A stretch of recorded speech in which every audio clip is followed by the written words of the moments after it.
Si ustedes recuerdan, lo que hemos estado estudiando básicamente es número 1 del capítulo 2, la primera sesión, un sueño que tuvo el rey Nabucodonosor. ¿Se acuerdan? Que era un inconverso, un impío. Él tuvo un sueño y Daniel se lo interpreta. Las semanas pasadas estuvimos analizando un mensaje que el ángel Gabriel le da a Daniel con respecto al futuro del pueblo de Israel. El capítulo 7 es otra fuente de información. Ahora no es Nabucodonosor el que tiene un sueño, ni es un ángel el que le da un mensaje a Daniel, sino que es Daniel el que tiene un sueño. Los que se han dedicado a estudiar esto y a sacar números y fechas y cálculos y han dedicado sus vidas a esto, calculan que para esta época que tiene su sueño, Daniel ya tiene 68 años de edad. O sea, ya no es un niño, ya está acercándose al final de su carrera. Y es un hombre que tiene una carga profunda por su nación, por el pueblo israelita, y tiene una carga profunda por el plan de Dios, por los designios de Dios para la historia. Entonces, normalmente cuando uno está muy cargado con algo, sueña con eso. Daniel en el capítulo 7 sueña, dice que en el primer año de Belsasar, rey de Babilonia, tuvo Daniel un sueño y visiones de su cabeza mientras estaba en su lecho. Luego escribió el sueño y relató lo principal del asunto. Entonces Daniel tiene un sueño que lo impacta. Hace lo que hoy en día aconsejan muchos psicólogos y terapeutas. Si usted tiene un sueño, tenga en la mesa de noche una libretita y un bolígrafo y escriba lo que soñó. Yo nunca he hecho eso, porque sé que sueño, pero no recuerdo nada. Pero Daniel escribió, para que no se le olvidara lo que había soñado, que lo impactó tanto, escribió su sueño, y es un sueño extraño. Dice, Daniel dijo, miraba yo en mi visión de noche, y aquí que los 4 vientos del cielo combatían en el gran mar. Voy despacio, pero el mar en la Biblia, sobre todo en los libros proféticos, representa a las naciones gentiles, a lo que en griego dice las etné, los pueblos que no son Israel. Entonces Daniel ve en su sueño, dice, los 4 vientos del cielo que combaten en el gran mar, y 4 bestias grandes, diferentes la una de la otra, subían del mar. La primera era como león y tenía alas de águila. Yo estaba mirando hasta que sus alas fueron arrancadas y fue levantada del suelo y se puso enhiesta sobre los pies a manera de hombre y le fue dado corazón de hombre. La segunda bestia, dice, era semejante a un oso, la cual se alzaba de un costado más que del otro y tenía en su boca 3 costillas entre los dientes. Y le fue dicho así, levántate, devora mucha carne. Después de esto miré y aquí otra, semejante a un leopardo, con 4 alas de ave en sus espaldas. Tenía también esta bestia 4 cabezas y le fue dado dominio.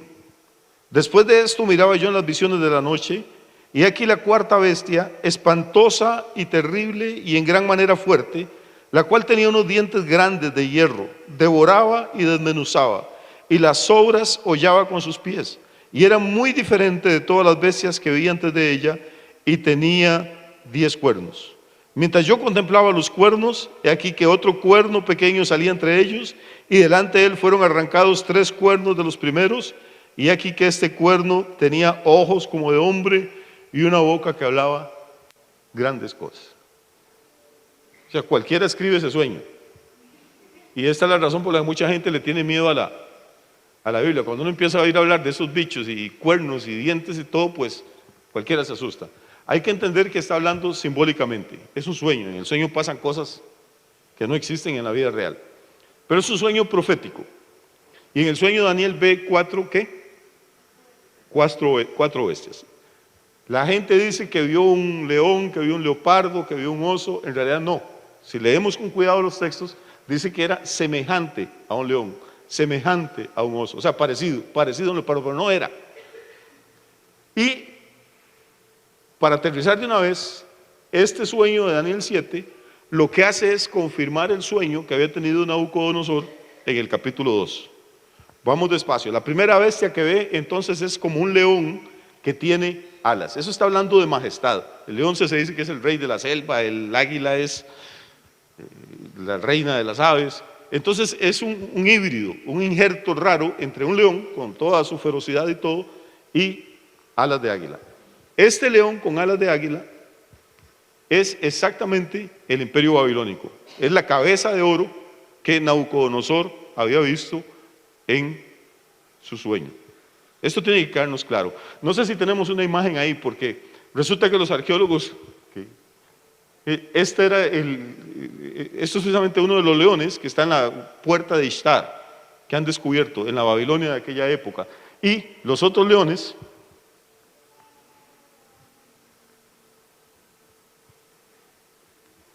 eran estos. Entonces, es el león con alas de águila. Nos habla de fuerza, de fiereza, de majestad, de velocidad. Es Babilonia. Y luego, del león, Daniel ve otra bestia que sube del mar. Esta bestia dice que es semejante a un... ¿A un qué? A un oso, pero es un oso raro. No es un oso. Es semejante a un oso, se parece a un oso. ¿Se acuerda el señor que fue a buscar al médico, al especialista? Porque tenía un problema hormonal y le salía pelo por todo lado, en la frente, en las palmas de las manos, y llegó desesperado y parecía el tío Cosa, aquel de las FAS. Y le dice, doctor, dígame qué padezco. Y le dice, padece un oso. Bueno, esta bestia padecía un oso también, pero es semejante a un oso, pero no es un oso. Y dice que está, vea qué interesante el detalle, está más alzado del oso, tiene algún problema físico, porque está más alzado de un lado que del otro. Curiosamente, después de Babilonia venía un imperio que era doble. ¿Se acuerda? El pecho de plata con los dos brazos. Ok, el oso tiene dos lados y uno más alto que otro. Los persas eran más poderosos que los medos. Y a este oso se le dijo que se levantara y que comiera muchísima carne. Está hablando de que es un imperio conquistador, guerrero, violento, fuerte. Hay un texto en Isaías, que vamos a ir, repito, hoy vamos a correr un poquito, luego ustedes lo pueden revisar en su casa. Hay un texto en el profeta Isaías, que es el capítulo 13, si no estoy mal es el versículo 17, que nos explica un poco cómo era la naturaleza de esta gente, de los medos, de los persas. Dice Isaías, he aquí que yo despierto contra ellos a los medos, que no se ocuparán de la plata, ni codiciarán oro, versículo 8. Con arco tirarán a los niños y no tendrán misericordia del fruto del vientre, ni su ojo perdonará a los hijos. Esa era la naturaleza violenta, salvaje de los medos y de los persas. No les interesaba ser esclavos, no les interesaba tanto robarse el oro, las joyas de un país, sino matar tanta gente como pudieran. Incluso los niños, que no representaban ningún peligro, lo que tiene un poquito que ver con lo que estamos viendo ahora en Costa Rica. Parece que hay medos aquí. Pero bueno, eso es otra historia. El tema es que este segunda bestia, que desplaza a la primera, desplaza a Babilonia, está más alzado, es que los detalles son impresionantes, de un lado que del otro. O sea, el imperio medo-persa no es 50 y 50% de poder, sino que los persas son más poderosos, los medos son más sanguinarios. Y luego viene una tercera bestia. ¿Cuál es esta tercera bestia? ¿A qué se parece?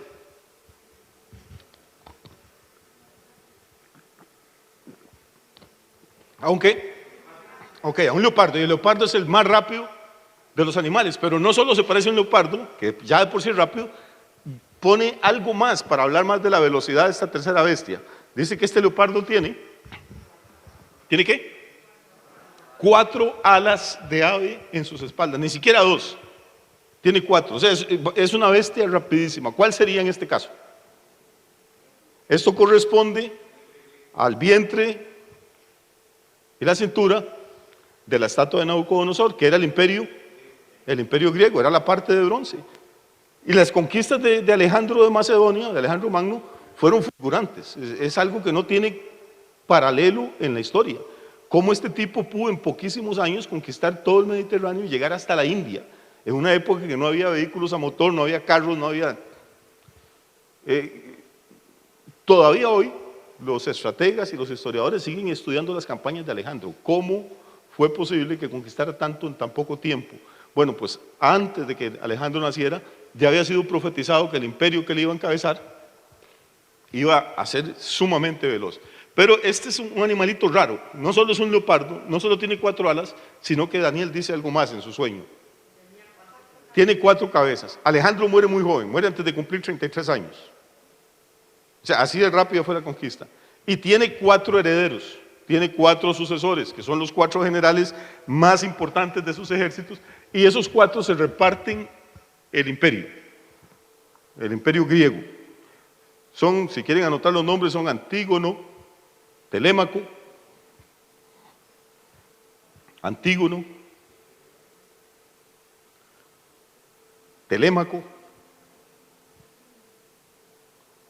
el otro es un nombre que todavía usa algunas gentes, Lisímaco. En Costa Rica tuvimos un escritor, un poeta, Lisímaco Chavarría. Antígono, Telémaco, Lisímaco y Antíoco. Ese es el cuarto.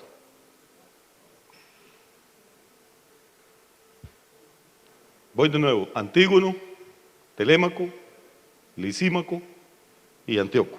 El que más nos interesa de esos, o que les podría interesar a los que les gusta estudiar, para que investiguen después, es Antíoco, porque al repartirse el imperio, a Antíoco le tocó la parte de Palestina, le tocó la parte de Siria y lo que era el territorio de Israel. Ninguno de ellos fue un buen tipo. Seleuco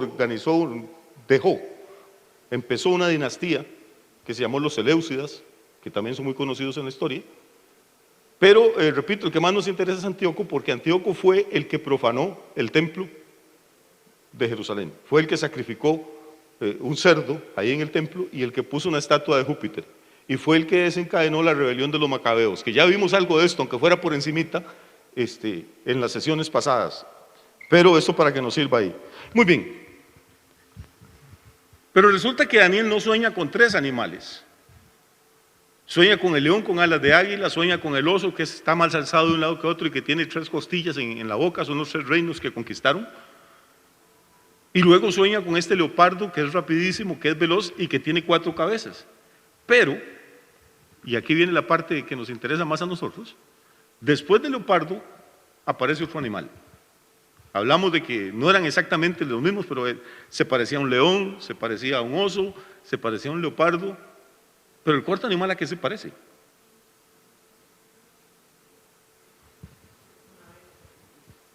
Dice, y aquí la cuarta bestia, espantosa y terrible.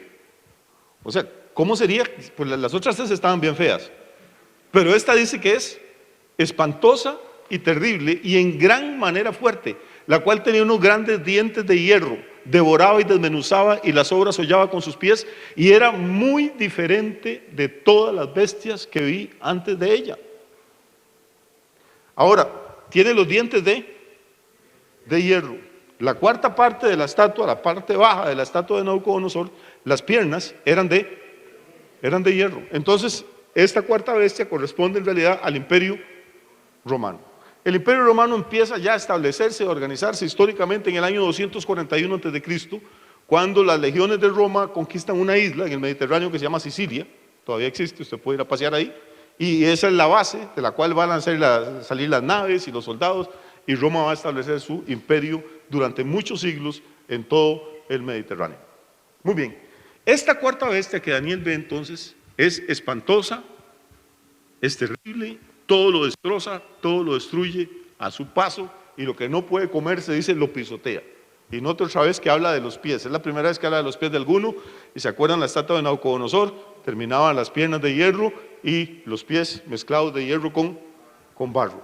Entonces, el Señor nos está dando pistas en el libro para que veamos que hay un paralelo completo entre la estatua que Nabucodonosor ve en su sueño y las bestias que Daniel ve. Note que son bestias, no ve corderitos, no ve conejitos. Todos los imperios tienen una naturaleza demoníaca, todos, bestial, sanguinaria. Ninguno es un animal bonito con el que a usted le gustaría jugar o que le gustaría tenerlo de mascota. Son animales feroces. Esa es la naturaleza de los conquistadores, esa es la naturaleza de los grandes imperios. Se edifican y crecen y se consolidan es a base de sangre. Hay otro detalle que estamos pasando por alto. Esta bestia no solo era fea, grande, espantosa, terrible, diferente a todas las demás, y aquí hay un punto interesante porque era diferente. Porque Babilonia también mató gente, los medopersas mataron, los griegos mataron, los romanos mataron. ¿Cuál es la diferencia? ¿Por qué? ¿Por qué Daniel insiste que tiene algo diferente? Esta bestia que Daniel ve, que sale del mar, o sea que es una nación gentil, tiene 10 cuernos. Los cuernos en la Biblia simbolizan poder. Note que en la visión de Daniel, la estatua termina en 10 dedos, 5 en cada pie. Ahora vuelve a aparecer el número 10, 10 cuernos, 10 poderes. O sea, la etapa final del Imperio Romano ahora lo estamos viendo de abajo para arriba. Nabucodonosor lo vio de arriba para abajo, terminaban los pies. Ahora Daniel termina con la cabeza. Así como tenía 10 pies la estatua que ve Nabucodonosor, el animal que ve Daniel, o la bestia que ve Daniel, tiene 10 cuernos. La etapa final del Imperio Romano, y ya esto lo habíamos visto, van a ser 10 naciones, que probablemente el embrión de esta alianza va a ser el mercado común europeo, que ya no es ni mercado común europeo, ahora se llama la Comunidad Europea. Tienen un mismo pasaporte para todos, tienen una misma moneda, la comunidad del euro. O sea, estamos viendo exactamente cómo se van acomodando las cosas. De esta comunidad europea, bueno, ahí está ¿cómo se llama? Para ver si visualizamos un poquito mejor el tema del paralelo entre ambos sueños. Pero el versículo 8 de Daniel 7 dice, mientras yo contemplaba los cuernos, ahora no está viendo toda la bestia, está viendo los cuernos. Mientras yo contemplaba los cuernos, he aquí que otro cuerno pequeño salía de entre ellos. Y delante de él fueron arrancados 3 cuernos de los primeros. Vamos despacio. Entonces, en esta última comunidad, en este último imperio que va a haber, vamos a tener 10 reyes, 10 gobernantes, 10 presidentes, 10 primeros ministros, 10 países, como usted lo quiere llamar. Pero de pronto va a aparecer uno, pequeñito, sin mucha importancia, pero con un poder y con una autoridad que va a tomar el control de 3 de los cuernos. Van a ser arrancados 3 cuernos. Y este cuerno pequeño, dice Daniel, repito, es un poquito raro, este cuerno, termina el versículo 8 diciendo, tenía ojos como de hombre y una boca que hablaba grandes cosas. Entonces no es un cuerno, o sea, es un símbolo, está hablando de algo. Es un gobernante, es un líder mundial, es un líder político. Está diciendo, tiene ojos como de hombre y una boca que hablaba grandes cosas. O sea, va a tener una elocuencia como el mundo nunca ha visto. Cuando usted tenga tiempo, y la mayoría tienen, entre un ratico a YouTube o a Internet y búsquese algún discurso de Adolfo Hitler. Probablemente no va a entender nada porque va a ser en alemán. Pero es interesante verlo y es interesante escucharlo, aunque usted no entienda. Porque Hitler era una persona físicamente insignificante. Pero cuando ese hombre se subía a hablar, él se transformaba. Y pudo seducir al pueblo más culto de Europa, al pueblo más educado de toda Europa. Él no tenía ningún estudio de nada, no tenía ninguna preparación, pero tenía una boca que hablaba grandes cosas. Bueno, Hitler va a ser un aprendiz a la par de este señor, del cuerno pequeño. El cuerno pequeño es uno de los nombres que la Biblia le da al anticristo. Le da muchos nombres, o apodos, o alias, como quiera llamarle. Le llama al anticristo, le llama al inicuo, Pablo le llama al hombre de pecado, Daniel le llama el cuerno pequeño, la bestia. Pero está refiriéndose a este personaje que va a salir y que va a ser la última expresión de los imperios humanos. ¿Siguen conmigo? ¿Sí? Se da cuenta que hay una armonía, una concordancia entre lo que vimos en el capítulo 2 y lo que está pasando en el capítulo 7. Muy bien, Daniel está en su sueño pasmado viendo toda aquella cosa, y en el versículo 9, estamos en el capítulo 7 aún, Daniel 9, dice, mientras yo contemplaba los cuernos sale otro pequeño, ese es el versículo 8, el 9, dice, estuve mirando hasta que fueron puestos tronos. Vea qué cambio más radical. Estamos hablando de yeguas y de pronto pasamos a hablar una vez mi hermano estaba predicando de la yegua del Apocalipsis. No hay ninguna yegua, es la bestia. Como en el campo a las yeguas le dicen la bestia. Estuve mirando hasta que fueron puestos tronos y se sentó un anciano de días, cuyo vestido era blanco como la nieve y el pelo de su cabeza como lana limpia, y su trono llama de fuego, y las ruedas del mismo fuego ardiente. Un río de fuego procedía y salía de delante de él. Millares de millares le servían y millones de millones asistían delante de él. El juez se sentó y los libros fueron abiertos. Vea qué interesante. Cuando vemos la estatua de Nabucodonosor, terminamos en las piernas de hierro, terminamos en 10 dedos mezclados, barro con hierro, pero Nabucodonosor ve una piedra cortada no con mano, que viene del cielo, golpea los pies de la estatua y la derriba y se arruina todo, y la piedra crece hasta ser un monte, un reino que llena toda la tierra. Obviamente está hablando de la segunda venida de Jesucristo, no hay marcha atrás. Y ahora noten, el mismo patrón está pasando en este sueño. Una vez que llegamos a los 10 cuernos de la última bestia y que se manifiesta el cuerno pequeño y empieza a hablar grandes cosas, aparece un anciano como de días y son puestos tronos. Y si lee el versículo siguiente todavía se pone más interesante, el 11. Dice: yo entonces miraba a causa del sonido de las grandes palabras que hablaba el cuerno. Miraba hasta que mataron a la bestia y su cuerpo fue destrozado y entregado para ser quemado en el fuego. Habían también quitado a las otras bestias su dominio, pero les había sido prolongada la vida hasta cierto tiempo. Miraba yo en la visión de la noche, y aquí con las nubes del cielo venía uno como un hijo de hombre. Y usted va a volver a encontrar esa expresión, hijo de hombre, solamente en el Nuevo Testamento y refiriéndose a Jesús. El Hijo del Hombre vino a buscar y a salvar. Jesús usaba esa expresión aplicándosela a sí mismo. O sea, Jesús conocía perfectamente el libro de Daniel y entendía que la venida de él y el ministerio de él era el inicio del cumplimiento de todas estas profecías. Entonces dice: con las nubes del cielo venía uno como un hijo de hombre que vino hasta el anciano de días y le hicieron acercarse delante de él. Básicamente aquí el anciano de días es Dios el Padre y uno como el Hijo del Hombre es Jesús. Entonces lo hicieron acercarse delante de él, verso 14, y le fue dado, o sea, al Hijo del Hombre le fue dado dominio, gloria y reino, para que todos los pueblos, naciones y lenguas le sirvieran. Su dominio es dominio eterno que nunca pasará, y su reino uno que no será destruido. Entonces Daniel aquí nos está metiendo ya al propósito final de la creación del universo. Dios va a establecer un reino sobre las ruinas de Babilonia, de Egipto, de Gengis Khan, de Atila, de Roma, de Medo-Persia, de Grecia, del mundo entero. Le guste a la gente o no le guste, va a haber una piedra cortada no con mano que va a venir y va a herir los pies de la estatua de Nabucodonosor y va a matar al cuerno pequeño del sueño de Daniel. En ese momento va a empezar lo que nosotros conocemos como el milenio. Esto es lo que se llama la segunda venida de Cristo. Parece que hoy hace 8 no quedó muy claro algún concepto con respecto a esto, y ese no era el tema mío, pero ya que surgió la inquietud vamos a tocarlo un poquito. Proféticamente hay 2 eventos que la gente tiende a confundir. A uno se le llama el arrebatamiento o el rapto de la iglesia, y el otro es la segunda venida de Jesucristo a la tierra. ¿Qué es el arrebatamiento? Es algo que dice Pablo que va a ocurrir. Dice que va a haber un momento en el calendario de Dios en que va a sonar la trompeta.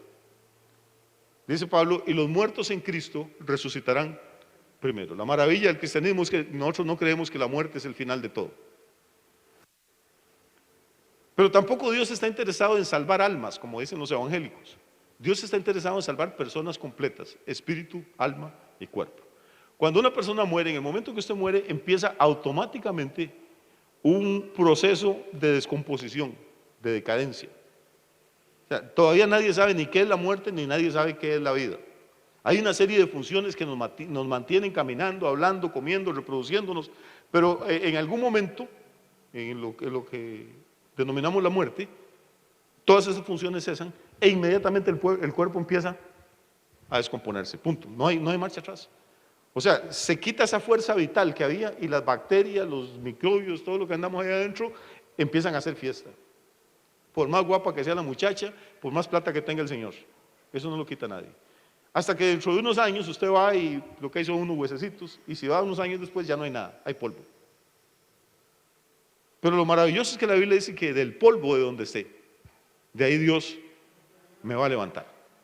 Eso es lo que se llama la primera resurrección. Pablo dice, sonará la trompeta y los muertos en Cristo resucitarán primero. Pero luego añade, dice, y luego nosotros, él se metía en esa colada, luego nosotros, los que estemos vivos, seremos transformados en un abrir y cerrar de ojos y seremos llevados para estar con el Señor.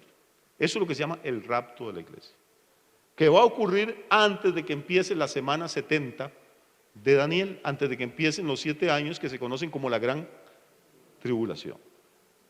Usted oye a los predicadores y a los profetas y toda esta gente loca diciendo cada vez que hay un terremoto, que hay una guerra, que ya la venida de Cristo está cerca, porque las guerras y los terremotos, hermano, guerras y terremotos ha habido siempre, epidemias y pestes ha habido siempre, eso son locuras de la gente, es ignorancia.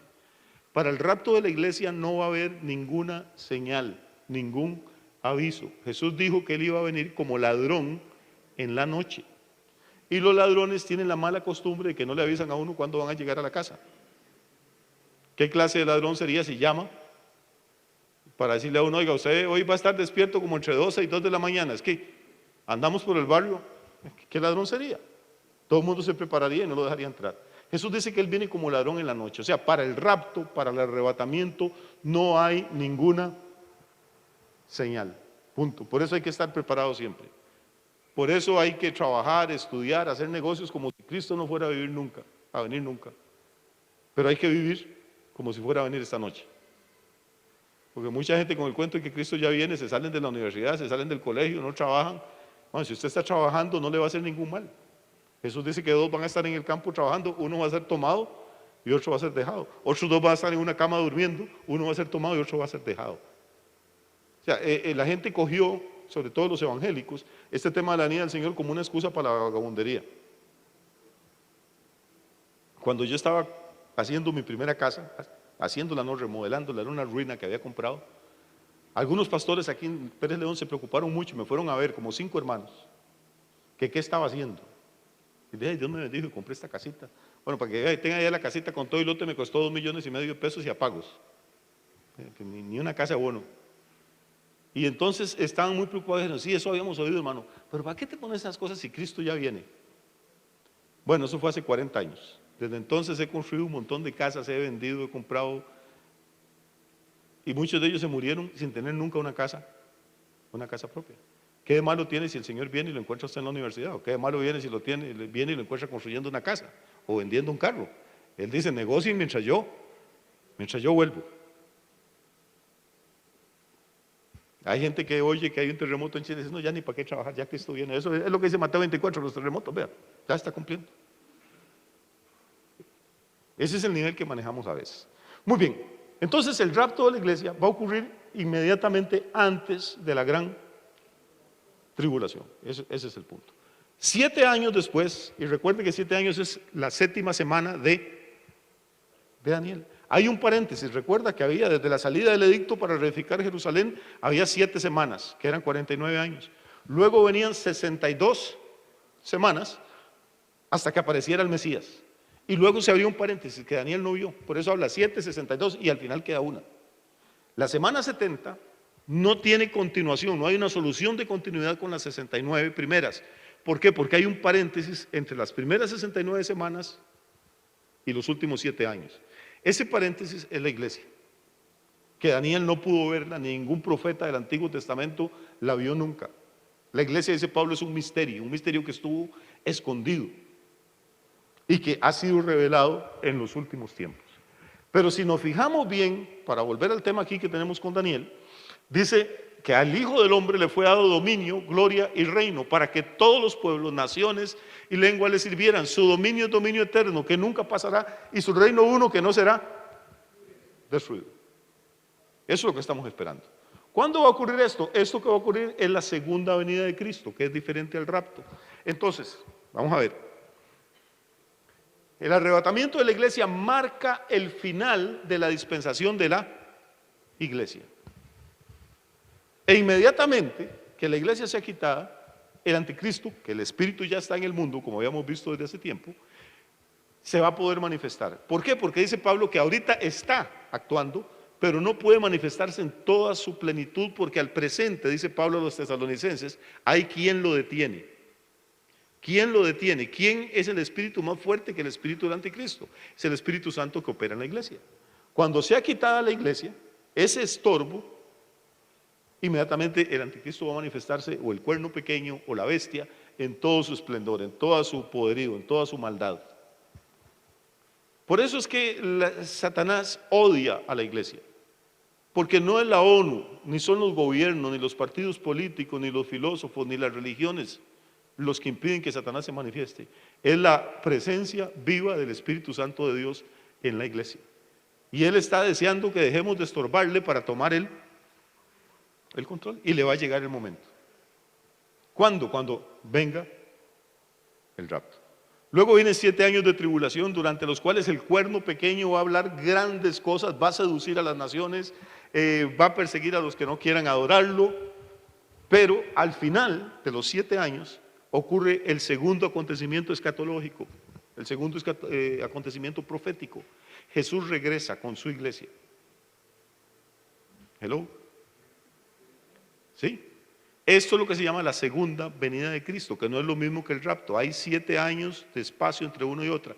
Ahora note, Jesús dice que cuando Él venga en su gloria, será como el relámpago, dice Mateo, que sale desde el este y brilla hasta el oeste y todo ojo le verá. Entonces tenemos dos cosas. Por un lado dice que el Señor viene como el ladrón en la noche, o sea, nadie se dio cuenta. No sé si a usted se le han metido a la casa alguna vez, pero es horrible. A mí se me metieron a robar y se despierta uno y ve que faltan cosas y pensar, estuve durmiendo y aquí estuve algún hijo del diablo en mi casa. Pudo matarme a mí, matar a un hijo, pudo hacer otra cosa. O sea, la sensación que queda es una sensación horrible. El ladrón en la noche no es una visita bonita, pero uno no se da cuenta. Si se diera cuenta hay un problema, pero uno no se da cuenta. A mí me ha pasado entrar a la casa y también esto no suena muy espiritual, lo otro, pues se lo voy a contar. Tengo unas ganas de contarlo que no me las voy a contar. Estaba yo con mi familia en Estados Unidos, estábamos levantando una iglesia allá en un lugar que se llama Gardenia, en California, y tuve que venir a Costa Rica, dejé mi familia allá. No teníamos $1. Tuve que venir, había vendido una propiedad aquí y me la iban a pagar. Y llegó el señor que me compró al Hotel Chirripó y me pagó ahí. Y contó la plata delante mío. Yo traía un maletín ejecutivo, la eché ahí. En ese maletín estaba el pasaje mío de regreso a Estados Unidos. En aquella época le daban a uno el boletico, todavía el papel. Estaba el pasaporte con la visa americana y un poco de plata que el señor me había pagado la propiedad. Y tenía reservada habitación ahí en el Chirripó para dormir. Me fui a visitar a mi mamá y me dice, mamá, hijo, quédate aquí hoy a dormir en casa. Y digo, no, mami, ya tengo reservado. Pero hijo, has estado fuera meses y ¿cómo te vas a ir a dormir a un hotel? Mira, la casa de tu hermana aquí está desocupada, quédate aquí en la casa de Sadie. Y tanto insistió la vieja que me fui y me metí ahí. No sé a qué hora de la madrugada, 2:30, 3 de la mañana, estoy durmiendo solo en la casa y yo siento una presencia que no es como la de Dios. Y me quedo así queditito y abro medio los ojos y veo una mano con un puñal aquí. Vuelvo a cerrar los ojos, me quedo queditito. Abro los ojos otro toquecito y veo que ya la mano va por allá. Y me levanto. Pego un grito, pero usted no tiene idea de qué grito. Y veo al chaval, pantaloneta, sin camisa, y no era un puñal, lo que tenía eran los anteojos míos, que yo los tenía al otro lado de la cama. Oiga lo que es la gente estúpida.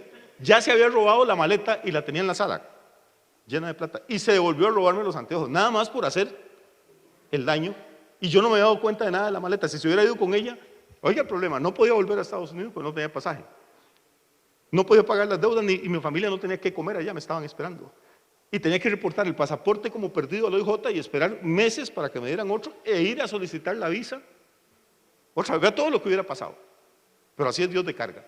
Lo embruteció y el tipo se devuelve y toma los lentes. Y donde va pasando aquí, es el momento que yo me despierto. Entonces me llené del amor del Señor. Y le pegué un solo semillazo a ese tipo. Y cae al suelo, man. Se levanta como loco. Me dice, madre, no me pegue, yo lo conozco. Usted es el predicador y con más ganas. O sea, sabía que era pastor, había visto el negocio, la imprudencia de contar el dinero ahí delante de todo el mundo en el hotel, que la culpa era de nosotros realmente. Y yo tenía una habitación, ¿por qué no subí a la habitación con el comprador? Decirme, vamos a mi cuarto y lo contamos ahí. Pero uno tranquilo aquí de Pérez y acostumbrado aquí. La cosa es que al final el tipo se tiró, hermano, por una de las ventanas, se llevó los vidrios con la cara y con el pecho, y salió huyendo y dejó unos blue jeans muy buenos y unas tenis nuevas que andaba, y yo no sabía que se las quitan para entrar a robar, y le había echado todo un puñito. Más bien me gané un par de tenis que le regalé a un cuñado y una camiseta y una mudadita más o menos para mi cuñado. Pero el tema es los ladrones no avisan. Entonces Jesús dice, vengo como ladrón en la noche. Y por otro lado dice, vengo como un relámpago que sale desde el este hasta el oeste y todo ojo le verá. Entonces, ¿en qué quedamos? O le ve todo ojo o no le ve nadie. Es que está hablando de dos cosas diferentes. Como un ladrón en la noche es arrebatamiento de la iglesia. Como un relámpago que sale del este y brilla hasta el oeste y que todo ojo lo va a ver, es la segunda venida en gloria. Antes, cuando Daniel escribió eso, cuando Jesús caminó por este planeta, eso era imposible. Era imposible. Si hay un relámpago aquí, es mentira que lo van a ver en África o en Asia, por más relámpago que sea, porque la tierra es redonda y lo que pasa aquí, el mismo cuerpo de la tierra, no deja que se vea allá. Pero resulta que hace unos 40, 50, 60 años tenemos una cosa que se llama televisión. Y hace unos pocos años menos tenemos televisión vía satélite. Entonces algo puede pasar en África, en Rusia, en China, en Groenlandia, aquí, donde sea. Y si es interesante, las cámaras de televisión lo toman y casi que en tiempo real lo envían al espacio un satélite, la señal rebota en una estación y de ahí lo puede ver el mundo entero. Vea lo que pasa con los campeonatos de fútbol, vea lo que pasa.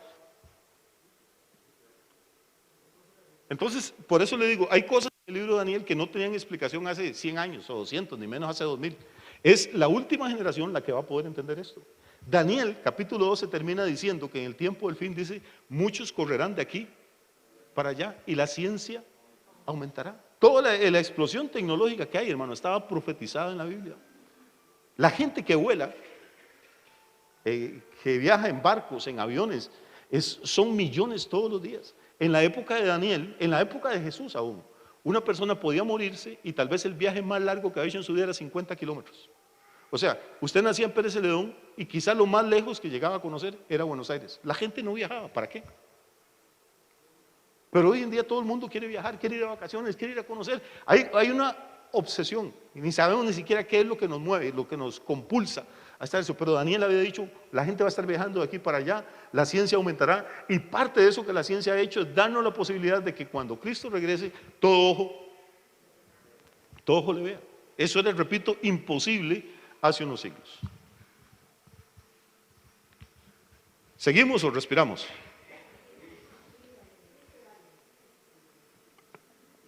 Hoy tenemos que terminar, hermanos.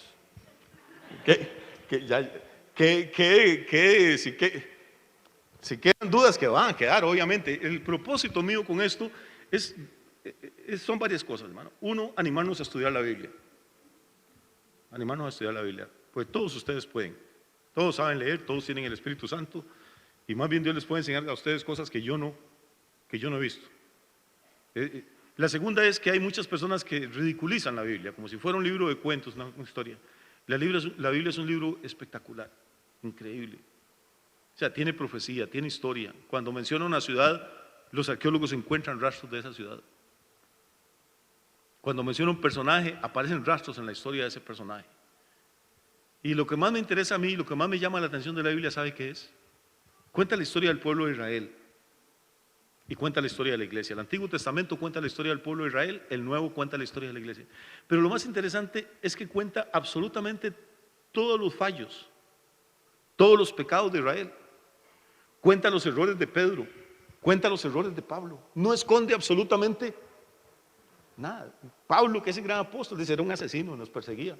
Pedro, que Jesús lo dijo, bueno, usted es lo máximo. Negó a Jesús y la Biblia lo pone tranquilamente, no esconde nada. Los libros de biografía siempre tratan de ocultar lo malo de uno y exaltar lo bueno del personaje que están estudiando, pero la Biblia no hace eso. La Biblia no glorifica ni a Israel, ni a Pedro, ni a Juan, ni a Pablo, es solamente a Jesucristo. Si fuera un libro escrito por meros hombres, nada más con el propósito de mentir y de engañar e impresionar, todos estos lo habrían tapado, todos estos errores.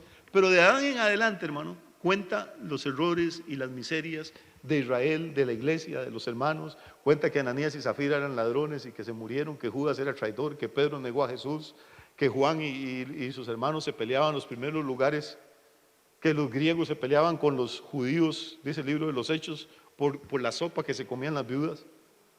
La Biblia no esconde nada. No hay ningún otro libro como este. Y cuando usted encuentra las profecías, entonces se da cuenta de que tiene que haber una mente maestra, tiene que haber algo o alguien inspirando a todos esos hombres y mujeres para que puedan escribir algo tan perfecto y tan completo. Muy bien, cuando Jesús viene, y ahora sí, esto es nuevo y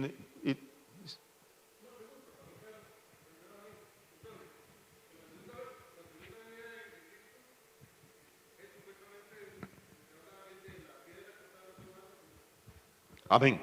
La pregunta es que si la segunda venida de Cristo es lo que menciona Daniel cuando habla de una piedra que no fue cortada con mano y que vino desde el cielo. O sea, Jesús va a venir exactamente del cielo con la iglesia y va a herir a la bestia y esa alianza que tenía, y ahí se van a acabar los imperios del mundo. Es exactamente la segunda venida.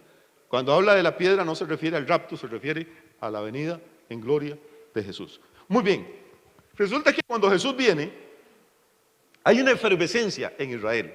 Esto es importante, yo nunca lo he enseñado, pero yo creo que es importante por lo menos mencionarlo de pasada.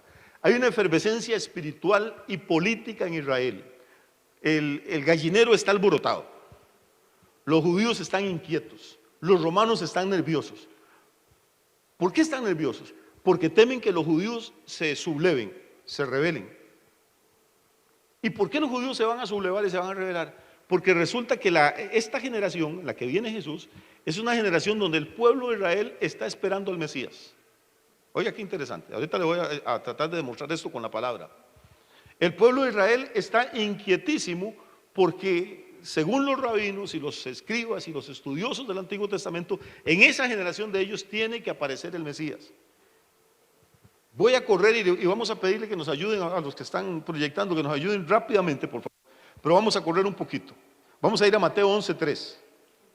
Nada más para tratar de comprobar esto lo más rápido que podamos. Vamos a estar en el Nuevo Testamento. Ok, los discípulos le preguntan de Juan el Bautista, le mandan a preguntar a Jesús: ¿eres tú aquel que había de venir o esperaremos a otro? ¿Quién era aquel que había de venir?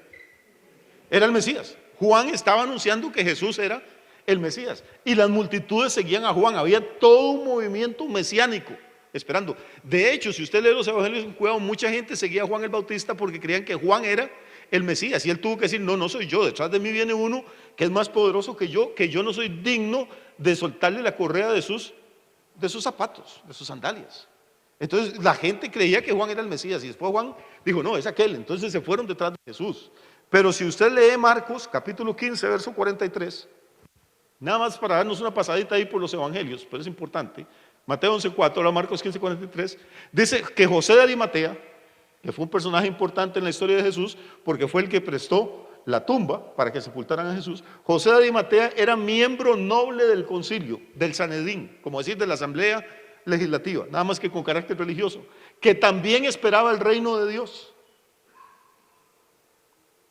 Él vino y entró osadamente donde Pilato para pedir el cuerpo del Señor que estaba en la cruz. Pero entonces tenemos que la gente del Sanedrín, no solo el pueblo que seguía a Juan el Bautista y los discípulos de Jesús, sino que entre los nobles y la clase alta, la clase socioeconómica pudiente y la clase religiosa, esperaban que en la vida de ellos se manifestara el reino de Dios. Vamos a ir a Lucas 1, que es recién nacido Jesús. Lucas 1, por favor, versículo 76. No trate de memorizar todo esto, anote las citas, por favor, nada más, y después usted las va a leer con tiempo, va a leer el contexto. Estamos hablando de Zacarías, el padre de Juan el Bautista. Nace el niño y le dice en el versículo 76: tú, niño, profeta del Altísimo serás llamado, porque irás delante de la presencia del Señor para preparar sus caminos, para dar salvación, conocimiento de salvación a su pueblo, para perdón de pecados, por la entrañable misericordia de nuestro Dios, con que nos visitó desde lo alto de la aurora, para dar luz a los que habitan en tinieblas y en sombra de muerte, para encaminar nuestros pies. O sea, Juan el Bautista es un bebé, todavía faltan 30 años para que Jesús se bautice. pero su papá está profetizando sobre ese niño y se va a salir delante del Señor, del ungido, del Mesías, para abrirle camino. Y es lo que Juan hace. Ahí mismo en Lucas, el capítulo 2, llevan a Jesús a presentarlo al templo, no lo llevan a bautizar como hace la gente hoy con los niños. No, Jesús se bautizó cuando tenía 30 años de edad. Los niños se presentan a la iglesia, se presentan al Señor, no se bautizan. Entonces María y José, que son los mejores padres que han habido, llevan a Jesús al templo y dice una cosa interesante. En el versículo 25 dice que había en Jerusalén un hombre llamado Simeón, y este hombre justo y piadoso esperaba la consolación de Israel, y el Espíritu Santo estaba sobre él, y le había sido revelado por el Espíritu Santo que no vería la muerte antes de que viese el ungido del Señor, o sea, al Cristo. Quiere decir que en Jerusalén había gentes nobles como José de Arimatea, gente del pueblo como las multitudes que seguían a Juan y a Jesús. Había como este hombre Simeón, que era un anciano justo, y el Espíritu le había revelado, oiga qué promesa más linda, le dijo: Simeón, usted no se va a morir hasta que no vea al Mesías. Ese hombre tenía un seguro de vida, de los de verdad, no de los que uno agarra. Seguro que usted agarra es para la viuda. Por eso el toque es comprarle el seguro a la mujer. El INSS no asegura nada, nada más que los huérfanos no van a quedar pobres, pero la vida no se la jura a nadie. Este Simeón sí tenía un seguro de vida. Mientras no viera al Mesías, él no se iba a morir. Y resulta que cuando María y José llegan al templo para presentar al niño, el Espíritu se mueve en Simeón y le dice: ese es. Y entonces, vea que dice que era un hombre lleno del Espíritu. Este hombre dice, movido por el Espíritu, dice el versículo 27, vino al templo. Y cuando los padres del niño Jesús lo trajeron al templo para hacer con él conforme al rito de la ley, él le tomó en sus brazos y bendijo a Dios diciendo: ahora, Señor, despides a tu siervo en paz conforme a tu palabra, porque han visto mis ojos tu salvación, la cual has preparado en presencia de todos los pueblos. O sea, él está viendo un niño. ¿Y qué es lo que dice? Han visto mis ojos tu salvación. ¿Por qué? Porque este niño es el Salvador. No vio una cosa, vio a una persona, vio a un bebé. Pero este bebé, el Espíritu le muestra que este es el Salvador del mundo. No sé si a usted le impresiona esto, pero nota entonces que en Jerusalén y en el pueblo de Israel hay como repito, una efervescencia, una inquietud de que en esos días tiene que aparecer el Mesías. Y si usted se fija en el libro de los Hechos, aparece un señor que se llama Gamaliel, que era un maestro, el mejor maestro del Antiguo Testamento que había en esa época, que fue maestro de Pablo, cuando Pablo era inconverso. En Hechos capítulo 5, los líderes religiosos de Israel estaban viendo cómo destruían la iglesia que estaba recién nacida. Y este señor Gamaliel, que no era cristiano,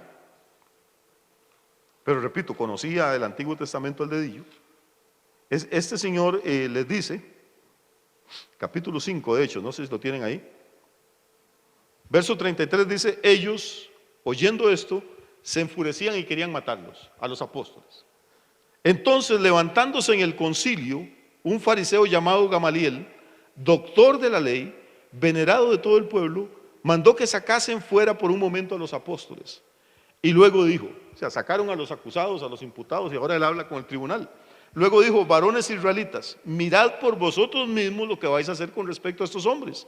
Porque antes de estos días se levantó Teudas, diciendo que era alguien. A este se unió un número como de 400 hombres, pero él fue muerto y todos los que le obedecían fueron dispersados y reducidos a nada. Después de este se levantó Judas el Galileo en los días del censo y llevó en pos de sí a mucho pueblo. Pereció también él y todos los que le obedecían fueron dispersados. Quiere decir que antitos de Jesús ya habían aparecido dos falsos mesías. Uno se llamaba Teudas y el otro se llamaba Judas. Qué curioso. Judas era un nombre muy común entre los israelitas. Y no solo aparecieron diciendo que era Mesías, dice que le siguieron cientos de personas. A uno dice que 400 y al otro que le siguió mucho pueblo. Y el procurador romano mandó la caballería romana contra ellos y los mató. Hizo una carnicería. A Teudas, los 400 que degollaron, los degollaron porque Teudas dijo que él iba a secar el río Jordán, como había hecho Elías, y que ellos iban a pasar, y que una vez que pasaran él y sus seguidores por el río Jordán en seco, iban a destruir a las tropas de Roma. Y 400 se fueron a cruzar el río. Obviamente no pasó ningún milagro. Lo que pasó fue que el procurador mandó la caballería y degolló a los 400. Pero quiere decir que había 400 hombres, por lo menos padres de familia, dispuestos a jugarse la vida creyendo que Teudas era el Mesías. Y luego el mismo Gamaliel dice que se levanta otro que se llama Judas y a este le sigue más gente, le sigue mucho pueblo. ¿Para qué estoy dando todos estos versículos hacia la carrera? Para tratar de darles una idea de cómo era el ambiente en la época en que Jesús aparece. Los judíos estaban expectantes, creyendo que en esa generación iba a aparecer el Mesías. Y la pregunta es, ¿por qué creían eso? Porque el libro de Daniel hablaba de 7 semanas y 62 semanas, eran 69 semanas de años, lo habían multiplicado por 7, a partir del decreto que habían dado para reedificar Jerusalén, ellos sabían la fecha perfectamente, y entonces los números les daban que en esas fechas, en esos años, era donde el Mesías tenía que manifestarse a Israel.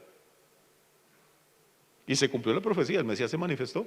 Que ellos lo rechazaran es otra cosa, prefirieron creer en Teudas y en Judas y en otro poco de gente. Por eso Jesús dice con una tristeza terrible: yo he venido en el nombre de mi Padre y ustedes no me reciben. Cuando otro venga en su propio nombre, a ese sí lo van a recibir.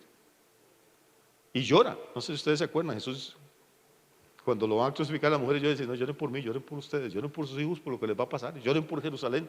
Dice Jerusalén: ¿cuántas veces quise ayudarte y salvarte? Pero tú no conociste el tiempo de tu visitación. O sea, el Mesías lo visitó, Israel no conoció ese tiempo. ¿Qué va a pasar entonces? ¿Qué va a pasar en la segunda venida de Cristo? No sé si los enredé mucho con este cursos ahí por el Nuevo Testamento, pero es para que vean que sí, a veces uno lee un versículo suelto por ahí y no capta el ambiente, pero sí había esa espera, y esa espera no era casualidad, era que estos señores estudiaban en la Biblia, y estudiaban el libro de Daniel, y aunque no entendían muy bien lo que iba a pasar en la semana 70, sí entendían perfectamente lo que Daniel había explicado en las semanas, las primeras 7, y luego las otras 62. Multiplicaron 69 por 7, le sumaron esos años a los años desde el edicto para reconocer Jerusalén, y ellos dijeron: esta es la generación que tiene que ver al Mesías. Y no se equivocaron. Lo vieron, pero no lo aceptaron. Entonces, para que tengamos una idea de la importancia que ha tenido este libro, no solo en la profecía, en la historia de Israel, que miles de personas, por interpretarlo mal, se siguieron a falsos mesías y murieron. Hay un texto muy interesante, hay muchos, pero no tenemos tiempo.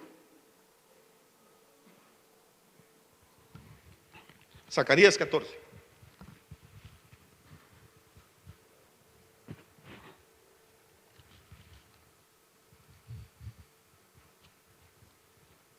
¿Lo tienen? No, ustedes están sin Biblia. Zacarías 14 dice, es un mensaje profético para la ciudad de Jerusalén. He aquí, el día de Jehová viene, y en medio de ti serán repartidos tus despojos, porque yo reuniré a todas las naciones para combatir contra Jerusalén. ¿Cuándo va a ocurrir esto? Cuando el anticristo viole el pacto a la mitad de la última semana con los israelitas, y los israelitas se rebelen. Recuerde que él va a ser un gobernante casi que mundial, va a movilizar los ejércitos de las naciones contra Israel, contra Jerusalén. Dice: yo reuniré a todas las naciones para combatir contra Jerusalén. La ciudad será tomada, serán saqueadas las casas y violadas las mujeres, y la mitad de la ciudad irá en cautiverio, mas el resto del pueblo no será cortado de la ciudad. Qué terrible profecía. Pero lea lo que sigue. Dice: después saldrá Jehová y peleará con aquellas naciones como peleó en el día de la batalla. Y se afirmarán sus pies en aquel día sobre el monte de los olivos, que está frente de Jerusalén al oriente, y el monte de los olivos se partirá por en medio hacia el oriente y hacia el occidente, haciendo un valle muy grande, y la mitad del monte se apartará hacia el norte y la mitad hacia el sur. Muy bien. Cuando Jerusalén esté a punto de ser aniquilada, ¿qué van a hacer los judíos? Se van a desesperar. Han pasado por tantas masacres, por tantos pogroms, por tanta carnicería, que creen que esta es la última y van a orar a Dios para que Dios mande el Mesías que han estado esperando durante miles de años. Y esta vez Dios les va a responder, va a mandar al Mesías. La sorpresa es que el Mesías que va a venir es el mismo Jesús que ellos habían rechazado. Y resulta que cuando Jesús resucita, se queda 40 días aquí en la tierra con sus discípulos. La Biblia no dice que hablaron, pero tiene que haber sido una enseñanza espectacular. Y cuando Jesús asciende al cielo, ¿sabe de dónde ascendió? Del monte de los olivos. ¿Y sabe dónde va a volver exactamente? Del mismo lugar donde despegó, ahí va a volver a aterrizar. Nada más que cuando se fue, era una escena muy serena, se fue elevando, extendió las manos, bendijo a los discípulos como el sumo sacerdote cuando salía el día de Yom Kippur y extendía las manos y bendecía al pueblo. Pero ahora Jesús sube, los bendice y desaparece de la escena. Cuando vuelva no va a ser tan fácil. Dice que va a venir con tanto poder y gloria que el monte de los olivos se va a partir. Así es que si quiere conocerlo, vaya a hacer un tourcito, un viaje ahora, porque va a llegar el momento en que no va a haber más monte de los olivos. Resulta que viéndose a punto de perecer, sus mujeres violadas, la ciudad destruida, la mitad de los habitantes llevados en cautiverio, entonces Israel va a clamar a Dios por el Mesías y Dios les va a mandar al Mesías. La sorpresa, ahí mismo en este libro, en Zacarías, pero ahora en el capítulo 12, la sorpresa más interesante, soy el capítulo 12. Dice: profecía de la palabra de Jehová acerca de Israel. Jehová, que extiende los cielos y funda la tierra y forma el espíritu del hombre dentro de él, ha dicho: he aquí yo pongo a Jerusalén por copa que hará temblar a todos los pueblos de alrededor contra Judá en el sitio contra Jerusalén. En aquel día yo pondré a Jerusalén por piedra pesada a todos los pueblos. Todos los que se la cargaren serán despedazados, aunque todas las naciones de la tierra se juntarán contra ella. Israel no puede ser destruido, no porque a mí me caigan bien los israelitas, es porque es una señal profética de Dios. Ahí va a estar para que la profecía se cumpla. Y aunque se levanten todos los árabes y los africanos y chinos y gringos y rusos, dice el Señor que Él la va a poner como una copa pesada contra todas las naciones y se van a despedazar, pero no van a lograr destruirlo. ¿Por qué? Porque en el momento culminante Él va a venir y va a terminar de pelear la batalla. En aquel día, dice Jehová, heriré con pánico a todo caballo y con locura al jinete. Mas sobre la casa de Judá abriré mis ojos, y a todo caballo de los pueblos heriré con ceguera. Y los capitanes de Judá dirán en su corazón: tienen fuerza los habitantes de Jerusalén en Jehová de los ejércitos su Dios. En aquel día pondré a los capitanes de Judá como brasero de fuego entre leña, y como antorcha ardiendo entre gavillas, y consumirán a diestra y a siniestra todos los pueblos alrededor, y Jerusalén será habitada otra vez en su lugar, en Jerusalén. Y librará Jehová las tiendas de Judá primero, para que la gloria de la casa de David y del habitante de Jerusalén no se engrandezca sobre Judá. En aquel día Jehová defenderá al morador de Jerusalén.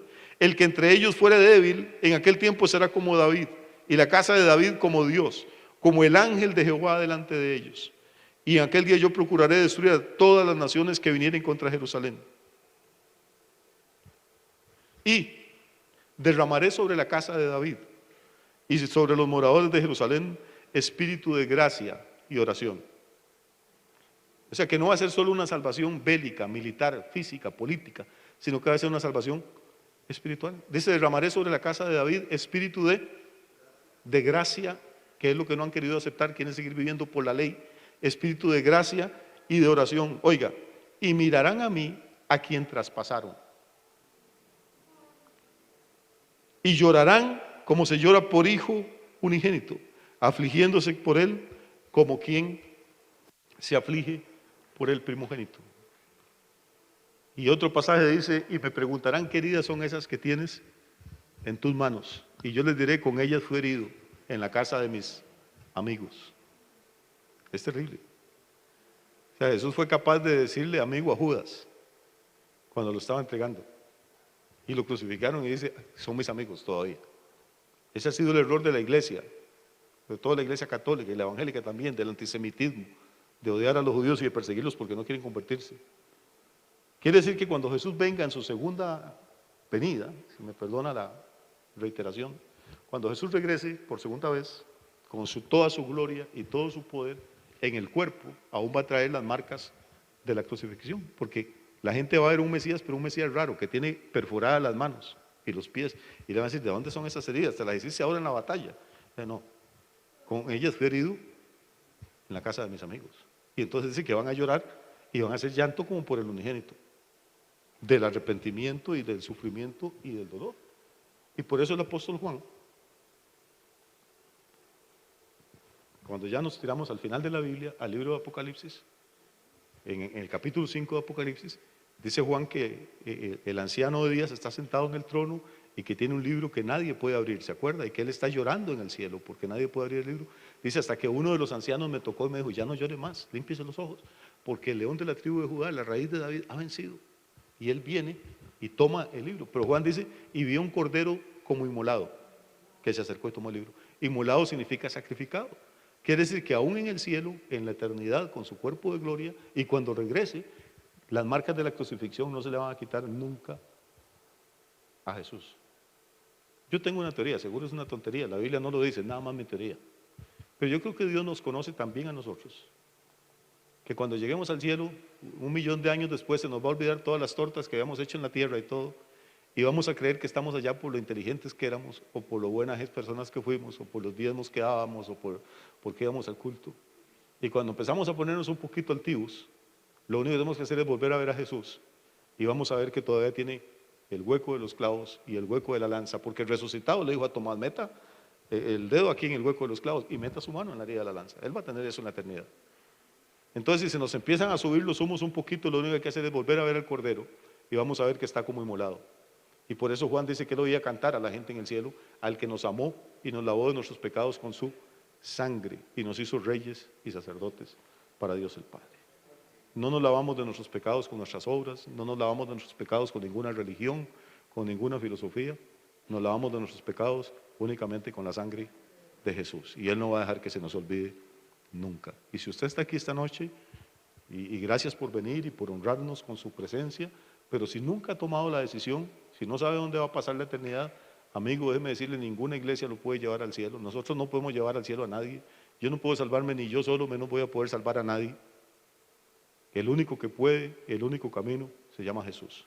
Y no cualquier Jesús. Predicamos a Cristo y a este crucificado, porque sin cruz y sin sangre no hay perdón de pecados, ni hay salvación. Si conociendo estas cosas usted quiere seguir su camino, Dios lo respeta, sígalo. Pero cuando se muere y llegue ahí arriba, no le diga al Señor, Señor, es que yo estaba confundido, es que yo creo que por lo menos esta parte sí queda clara. Tarde o temprano tenemos que hacer una decisión personal por el Señor. No porque somos muy buenos, sino porque no lo somos. Disculpen que me salí del camino, pero siento que debía terminar aquí y siento a Dios que debo terminar acá. Nos queda tiempo todavía y tengo fuerza. Pero creo que no debo decir nada más, que en este momento el Espíritu de Dios estará tratando con algunas personas acá. Y algunos creyentes también, simplemente para que nos enamoremos más del Señor. Porque ser cristiano es eso, no es ir a la iglesia el domingo, ni oír sermones aburridos, ni echar plata en la ofrenda. Ser cristiano es amar a Jesús. El Nuevo Testamento dice, el que no ama al Señor Jesús, sea anatema, y anatema es maldito. Las iglesias están llenas de gente que no ama al Señor, que ama más el partido del domingo, que ama más la plata, que ama más la querida, que ama más cualquier cosa que al Señor. Y por eso no todos los que estamos sentados en una iglesia tenemos garantizado nada. Usted puede ir a la misa todos los domingos o al culto todos los domingos, puede ir 20, 30 años, pasar sentado en una banca, eso no lo convierte en cristiano. Puede pasar 20 o 30 años durmiendo ahí en el aeropuerto y eso no lo convierte en avioneta. Puede pasar 30 años durmiendo en el pan de naranja, en el patio de su casa, eso no lo convierte en gallina. Ir a una iglesia no salva a nadie. Solo hay un camino y solo hay un Salvador. Se llama Jesús de Nazaret. Nadie más murió y resucitó por nosotros. Y cuando decimos que no lo necesitamos, lo que estamos diciendo es que Dios se equivocó. Si hubiera otro camino para salvarse, si las buenas obras pudieran salvar a alguien, si las religiones pudieran salvar a alguien, usted que el Padre habría mandado a su único hijo, al que ama, a morir una muerte tan terrible en la cruz como la que sufrió. Si Cristo murió en la cruz es porque no había más camino, porque no había más posibilidades, no había más opciones, no había más alternativas. Por eso Él dice claramente, es que el que se enreda porque quiere. La Biblia tiene cosas difíciles. Algunos dicen, yo no leo la Biblia porque uno se enreda. Pues claro, cuando uno empieza a ver todas esas bestias y cuernos y rabos y alas, cualquiera se asusta. Pero el mensaje de salvación es muy sencillo. El mensaje de salvación, Jesús dijo, yo soy el camino, soy la verdad y soy la vida. Nadie viene al Padre si no es por mí. ¿Sabe quién es nadie? Nadie. Ni San Esteban, ni el Papa, ni San Pastor, ni el presidente de la República, nadie puede ir al Padre si no es a través de Jesús, punto. Y Pedro, que era Pedro y sabía de lo que hablaba, dice que hay un solo Dios. y un solo mediador entre Dios y los hombres, Pablo, perdón. Y Pedro dice que no hay otro nombre bajo el cielo dado a los hombres en que podamos ser salvos. ¿Qué es lo que uno no entiende de eso? ¿Qué es lo que uno no entiende de un Dios que, a pesar de nuestras mañas, de nuestros pecados, de nuestras rebeliones, pues si usted no ha pecado, discúlpeme, no estoy hablando con usted, pero me estoy predicando yo solo? ¿Qué es lo que no tenemos? De que a pesar de todo eso, Dios me ama entrañablemente, nos ama apasionadamente. ¿Sabe qué dice Dios? Dice: con amor eterno te he amado. Hay personas que cualquier hombre o cualquier mujer le dice: yo te quiero, y se atacan a llorar y les palpita el corazón y les sube la presión. ¡Qué emoción! Me quiere. Pero hermano, aquí no es un saco de huesos y de carne el que le está diciendo que lo ama. Es el creador del universo. Dice: con amor eterno te he amado, por eso te prolongué mi misericordia. ¿Sabe por qué usted y yo no nos hemos muerto? Porque Dios nos ha prolongado su misericordia. Porque esperó hasta que un día oyéramos este mensaje maravilloso del Evangelio y pudiéramos responder a Él y entregarle nuestra vida al Señor Jesucristo. Yo no quiero convencerlo a usted para que usted venga a esta iglesia. Ese no es mi negocio. Esa no es mi misión en esta vida. Mi misión es que la gente conozca este mensaje y conozca a este Dios maravilloso. Nada hacemos con que usted salga de su casa o de la iglesia donde está y se venga a meter aquí para seguir viviendo igual. Porque esta iglesia no lo va a salvar. Porque no podemos salvarnos ni nosotros solos, menos salvarlo a usted. Lo que necesitamos es un contacto personal con este Cristo crucificado y resucitado, y que por toda la eternidad, como una muestra de su amor, va a llevar en su cuerpo las marcas de la cruz. Por eso no hay ningún orgullo, no hay ninguna jactancia, no somos mejores que nadie.